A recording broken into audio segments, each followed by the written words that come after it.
Friends, welcome back to my channel. അപ്പോൾ നമ്മൾ ഇഫ്താർ സീരീസിൻ്റെ അടുത്ത റെസിപ്പി എഗ്ഗ് വെച്ചുള്ളൊരു സാൻഡ്വിച്ചാണ്. എണ്ണയിലൊന്ന് മുക്കി പൊരിക്കാതെ നമുക്ക് കിടിലനായിട്ടൊരു സാൻഡ്വിച്ച് തയ്യാറാക്കാം. അപ്പോൾ ഞാൻ അതിനായി ഇവിടെ എടുത്തിരിക്കുന്നത് തക്കാളി, ക്യാരറ്റ്, സവാള, ക്യാബേജ് ഇത്രയാണ് എടുത്തിരിക്കുന്നത് വെജിറ്റബിൾസ് ആയിട്ട്. ഇനി നമുക്ക് വേണ്ടത് മുട്ടയാണ്. ഒരു ബൗളെടുത്ത് 2 മുട്ട നമുക്ക് അതിനകത്ത് പൊട്ടിച്ച് വീത്തി കൊടുക്കാം. എന്നിട്ട് അതിലേക്ക് കുറച്ച് മുളക് പൊടിയും അതുപോലെ തന്നെ ആവശ്യത്തിന് ഉപ്പുകൂടി ഇട്ട് കൊടുക്കുക. അപ്പോൾ മുളക് പൊടി നമ്മളൊരു കളറിന് വേണ്ടിയാണ് ഇട്ട് കൊടുക്കുന്നത്. എന്നിട്ട് നന്നായിട്ടൊന്ന് ബീറ്റ് ചെയ്തെടുത്തതിന് ശേഷം ഒന്ന് പൊരിച്ചെടുക്കാം.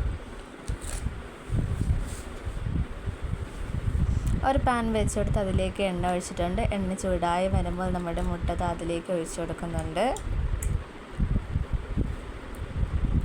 അപ്പോൾ ആ മുട്ട ഇവിടെ റെഡി ആയിട്ടുണ്ട്. ഇനി നമുക്ക് വേണ്ടത് മയോണൈസാണ്. അപ്പോൾ നമ്മൾ ഹോം മെയ്ഡായിട്ട് ഉണ്ടാക്കിയ മയോണൈസാണ്.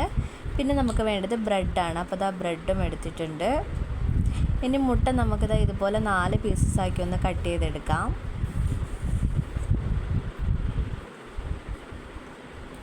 അപ്പോൾ 4 പീസായി മുട്ട നമ്മളൊന്ന് കട്ട് ചെയ്തെടുത്തിട്ടുണ്ട്. ഇനി ബ്രെഡ് എടുത്ത ശേഷം അതിൻ്റെ ഒരു സൈഡിൽ നമുക്ക് മയോണൈസ് ഇതുപോലെ ഒന്ന് തേച്ച് കൊടുക്കണം. ഇതിലേക്ക് മുകളിലേക്ക് നമുക്ക് വെജീസ് വെച്ച് കൊടുക്കാം. എന്താ ക്യാബേജ് വെച്ച് കൊടുക്കുന്നുണ്ട്. വയലറ്റ് കളർ ക്യാബേജാണ് എടുത്തിരിക്കുന്നത്. പിന്നെ അതിൻ്റെ മുകളിലേക്ക് ക്യാരറ്റ് വെച്ചെടുക്കുന്നുണ്ട്. പിന്നെ ബ്രെഡിൻ്റെ മറ്റൊരു സൈഡിലേക്ക് നമുക്ക് മയോണൈസ് ഇതുപോലെ ഒന്ന് അപ്ലൈ ചെയ്ത് കൊടുക്കാം.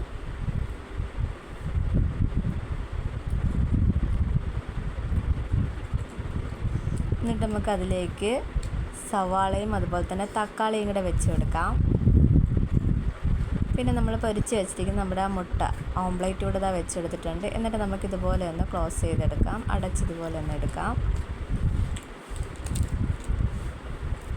അപ്പം നമ്മുടെ സാൻഡ്വിച്ചിനുള്ളതെല്ലാം സെറ്റായിട്ടുണ്ട്. ഇതുപോലെ തന്നെ നമുക്ക് ബാക്കിയുള്ളതും കൂടി ഇതുപോലെ ഒന്ന് സെറ്റ് ചെയ്തെടുക്കണം. അപ്പം ഞാൻ ബാക്കിയുള്ളതും കൂടി ഇതുപോലെ ഒന്ന് സെറ്റ് ചെയ്തെടുത്തിട്ടുണ്ട്.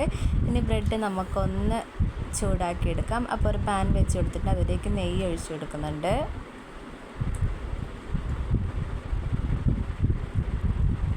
പിന്നെ നമ്മൾ സെറ്റ് ചെയ്ത് വെച്ചിരിക്കുന്ന ബ്രെഡ് നമുക്കിത് ഇതിലോട്ടൊന്ന് വെച്ച് കൊടുക്കാം. 2 സൈഡ് നന്നായിട്ടൊന്ന് മൊരിച്ചെടുക്കണം.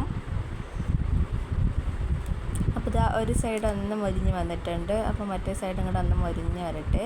അപ്പോൾ 2 സൈഡ് നന്നായിട്ട് മൊരിഞ്ഞ് വന്നിട്ടുണ്ട്. അപ്പോൾ നമ്മുടെ വളരെ ടേസ്റ്റി ആയിട്ടുള്ള ബ്രെഡ് സാൻഡ്വിച്ച് ഇവിടെ തയ്യാറായിട്ടുണ്ട്. അപ്പോൾ എഗ്ഗ് വെച്ച് നമുക്ക് വളരെ പെട്ടെന്ന് ഉണ്ടാക്കാൻ പറ്റിയൊരു റെസിപ്പിയാണിത്. ഒന്ന് ട്രൈ ചെയ്ത് നോക്കുക. അതുപോലെ തന്നെ ഫീഡ്ബാക്ക് അറിയിക്കാനും മറക്കല്ലേ. ഇഷ്ടപ്പെട്ട ചാനൽ ഒന്ന് സബ്സ്ക്രൈബ് സപ്പോർട്ട് ചെയ്യുക. അതുപോലെ തന്നെ ലൈക്ക് ചെയ്യാനും ഷെയർ ചെയ്യാനും മറക്കല്ലേ. ഇതുപോലുള്ള വീഡിയോസുമായിട്ട് ഇനിയും കാണുന്നവരെ ബൈ. Thanks for watching.